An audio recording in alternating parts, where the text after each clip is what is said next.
السلام علیکم ورحمۃ اللہ وبرکاتہ۔ یوٹیوب چینل دا نالج کی جانب سے خوش آمدید۔ میں ہوں آپ کا دوست حافظ عبد الماجد اور آپ دیکھ رہے ہیں یوٹیوب چینل دا نالج۔ میں آج آپ سے جس موضوع پہ گفتگو کرنے والا ہوں وہ عنقریب آنے والے ایک واقعے کی طرف، جس کو ہم سورج گرہن اور چاند گرہن کہتے ہیں، ان دو مخصوص جو حالات اور واقعات پیش آتے ہیں، ان دو اللہ تعالیٰ کی نشانیوں کے بارے میں، یہ جن کو ہم چاند گرہن اور سورج گرہن کہتے ہیں، یہ اللہ تعالیٰ کی نشانیاں ہیں۔ اس حوالے سے کچھ لوگوں کے مخصوص نظریات ہیں اور کچھ لوگ اس بارے میں مختلف عقائد اور جاہلانہ باتیں جن کا حقیقت سے کوئی تعلق نہیں ہے، وہ اس موقع پر عام پروپیگنڈا کرتے ہیں، لوگوں کو اس بارے میں بتاتے ہیں کہ یہ جو مواقع آتے ہیں، ان مواقع پر ان چیزوں سے بچنا ضروری ہے، ادروائز اس کا ایفیکٹ ہماری لائف کے اوپر ڈائریکٹ پڑتا ہے۔ سب سے پہلے تو یہ سمجھ لیجیے کہ یہ سورج گرہن اور چاند گرہن ہے کب؟ تو ماہرین فلکیات کے مطابق جو چاند گرہن ہے وہ 5 اور 6 جون کے درمیانی شب کو، جبکہ سورج گرہن جو ہے وہ 21 جون 2020 پاکستان میں گوادر سے لے کر سکھر تک تقریباً ان تمام علاقوں میں دیکھا جا سکے گا۔ اور جو سورج گرہن ہے وہ صبح 8 بجے سے لے کر 8:45 سے لے کر دوپہر 2:30 تک جاری رہے گا، جو کہ پاکستان کے مختلف علاقوں میں دیکھا جا سکے گا۔ اب یہ جو اللہ تعالیٰ کی دو نشانیاں ہیں، اب جب ہم نے اس کو پہلے ہی نشانی کہہ دیا، اب لوگوں کے نظریات کیا ہیں، ان کی اتنی اہمیت باقی نہیں رہتی، لیکن لوگوں کے بہرحال نظریات ضرور ہیں۔ کچھ کہتے ہیں کہ یہ آپ صلی اللہ علیہ وسلم کے بیٹے جناب حضرت ابراہیم کی وفات پر یہ واقعہ پیش آیا، کیونکہ آپ صلی اللہ علیہ وسلم کے دور میں سورج گرہن کا واقعہ پیش آیا تھا۔ کچھ اور بھی بہت سارے اس طرح کے نظریات ہیں، سائنس کی اپنی توجیحات ہیں، لیکن جب ہم نے یہ بات کہہ دی کہ اللہ تعالیٰ کی نشانیوں میں سے نشانیاں ہیں، تو باقی باتیں ختم ہو جاتی ہیں۔ اب اس موقع پر لوگوں کے نظریات کیا ہیں؟ لوگوں کے جو نظریات ہیں ان میں سے اسپیسیفکلی جس پہ ہم بات کرنے والے ہیں وہ خواتین سے متعلق ہیں۔ خواتین سے متعلق اس طرح کہ اس موقع پر چاہے وہ سورج گرہن کا یا چاند گرہن کا موقع ہو، کوئی بھی، عام طور پر یہ کہا جاتا ہے کہ وہ خواتین جو حاملہ ہوتی ہیں، اگر اس دوران وہ گھر سے باہر نکل آئیں جہاں پہ ان پر سورج یا چاند کی روشنی پڑ گئی، اس دن جو سورج گرہن یا چاند گرہن ہوا اور اس کی جو مخصوص روشنی ہوتی ہے، وہ روشنی اگر پڑ گئی تو وہ عورت کا حمل ضائع ہو جاتا ہے۔ ایون کہ یہ بھی کہا جاتا ہے کہ اگر اس دوران حمل ضائع نہ ہوا اور بچہ پیدا ہوا تو اس کے جسم پر نشانات پڑ جاتے ہیں۔ اور یہاں تک بھی کہا جاتا ہے کہ اس دوران اگر کوئی عورت باہر نکلتی ہے اور بچہ اس کا حمل ضائع نہیں ہوتا، بچہ نہیں ختم ہوتا، لیکن جب وہ پیدا ہوتا ہے تو وہ بالکل معذور پیدا ہو جاتا ہے۔ اب یہ سارے لوگوں کے توہمات ہیں، لوگوں کے جاہلانہ باتیں ہیں جن کا ہمارے شریعت اسلامی سے کوئی تعلق نہیں۔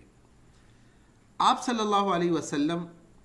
حضرت عائشہ رضی اللہ تعالیٰ عنہ کی حدیث مبارکہ ہے کہ آپ صلی اللہ علیہ وسلم کے عہد مبارک میں سورج کو گرہن لگا تو آپ صلی اللہ علیہ وسلم نے لوگوں کو نماز پڑھائی، کھڑے ہوئے، لمبا قیام کیا، رکوع کیا تو لمبا رکوع کیا، پھر دوبارہ کھڑے ہوئے تو لمبا قیام کیا، سجدہ کیا تو لمبا سجدہ کیا، پھر دوسری رکعت بھی اسی طرح پڑھائی، پھر جب فارغ ہوئے تو سورج روشن ہو چکا تھا۔ پھر اس کے بعد آپ صلی اللہ علیہ وسلم نے لوگوں کو ایک خطبہ دیا۔ اب اس کی امپورٹنس میں آپ کو بتا دوں۔ آپ صلی اللہ علیہ وسلم نے اللہ تعالیٰ کے حمد و ثنا بیان کی اور فرمایا، ان الشمس والقمر آیتان من آیات اللہ لا ينخسفان لموت احد ولا لحیاته فاذا رأيتم ذلك فادعوا الله وكبروا وصلوا وتصدقوا ثم قال یا امت محمد واللہ ما من احد اغیر من اللہ ان یزنی عبدہ او تزنی امتہ یا امت محمد واللہ لو تعلمون ما اعلم لضحکتم قلیلا ولبکیتم کثیرا. بے شک سورج اور چاند اللہ کی نشانیوں میں سے دو نشانیاں ہیں جن کو کسی کی موت یا زندگی کی وجہ سے گرہن نہیں لگتا. سو یہ پہلی بات ریجیکٹ کر دی کہ میرے بیٹے کی وفات کا اس سے ساتھ کوئی لینا دینا نہیں. جب بھی تم یہ گرہن دیکھو تو اللہ سے دعا کرو،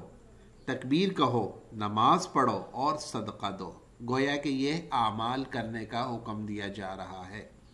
پھر فرمایا اے امت محمد، اللہ کی قسم اللہ تعالیٰ سے زیادہ غیرت والا کوئی نہیں جب کہ اس کا بندہ یا اس کی لونڈی زنا کرے. اے امت محمدی، اگر تم جانتے ہو جو میں جانتا ہوں تو تم کم ہنستے اور زیادہ روتے. اب یہ جو حدیث مبارکہ میں نے یہاں پر کوٹ کی ہے یہ صحیح بخاری کی حدیث جلد نمبر 1 صفحہ 354 354 اور حدیث نمبر ہے 997. اور یہی الفاظ آپ کو حدیث مبارکہ کی دوسری کتاب صحیح مسلم کے اندر جلد نمبر 2 پیج نمبر 618 حدیث نمبر 901 اس میں آپ صلی اللہ علیہ وسلم کی حدیث مبارکہ آپ کو ملے گی. اب اگر ہم رسول اللہ صلی اللہ علیہ وسلم کی سیرت مبارکہ سے سورج گرہن اور چاند گرہن کے اوقات میں نوافل، دعائیں، صدقات کے واقعات اگر ہم دیکھتے ہیں تو ہمیں ملتے ہیں. لیکن جو باتیں ہم نے، جو توہمات، جو لوگوں کی جاہلانہ باتیں ہم نے اوپر بیان کی ہیں ان میں آپ دیکھیں تو آپ صلی اللہ علیہ وسلم نے کوئی بھی ممانعت بیان نہیں فرمائی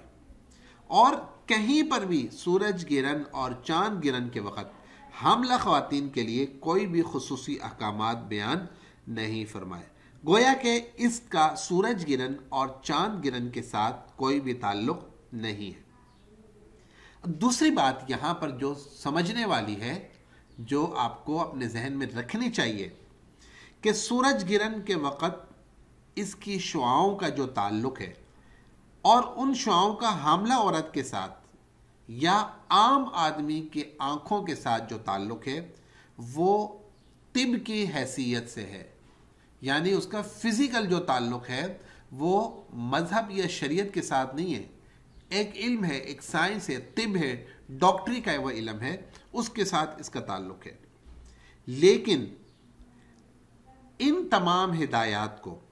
شرعی حکم نہ سمجھتے ہوئے اگر ہم احتیاط کریں تو اس کے اندر کوئی قباحت بھی نہیں ہے، کیونکہ ہم نے پہلے اس بات کو ڈسکس کر لیا کہ سورج اور چاند گرہن اصل میں اللہ تعالیٰ کی نشانیاں ہیں اور اللہ تعالیٰ اپنے بندوں کو یہ بتانا چاہتا ہے کہ سورج لائق عبادت نہیں ہے بلکہ یہ اللہ کے حکم کے پابند ہے. اللہ تعالیٰ اس کی روشنی کو ختم کر دے. سورج میں اتنی طاقت اور قدرت ہے ہی نہیں کہ وہ اپنے اندر روشنی پیدا کرے. لہٰذا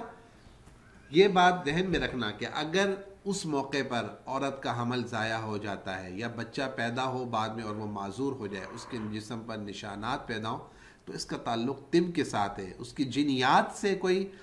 پرابلم ہو سکتی ہے، اس کے اندر ایسے کچھ وائرس یا بیکٹیریاز ہو سکتے ہیں جو اس کو نقصان پہنچائیں، لیکن اس کو لنک کرنا سورج گرہن کے ساتھ اور چاند گرہن کے ساتھ یہ سوائے توہم پرستی اور حقیقت سے بہت زیادہ دوری اور جاہلانہ بات ہے جس کا ہمارے شریعت اسلامی کے ساتھ کوئی تعلق نہیں. تو دوستو اس بات کو اپنے دوستوں سے شیئر کیجئے، انہیں حقیقت بتائیے اور انہیں بتائیے کہ آپ اپنے جاننے والوں کو بتائیں کہ ہم مسلمان ہیں اور بحیثیت مسلمان ہمارا یہ ذہن ہونا چاہیے، ہمارا یہ عقیدہ ہونا چاہیے کہ اللہ تعالیٰ نے جو نشانیاں بنائی ہیں ان نشانیوں کے اندر کیا حکمت ہے اور اس حکمت سے ہمیں کیا فائدہ اور کیا نقصان ہو سکتا ہے.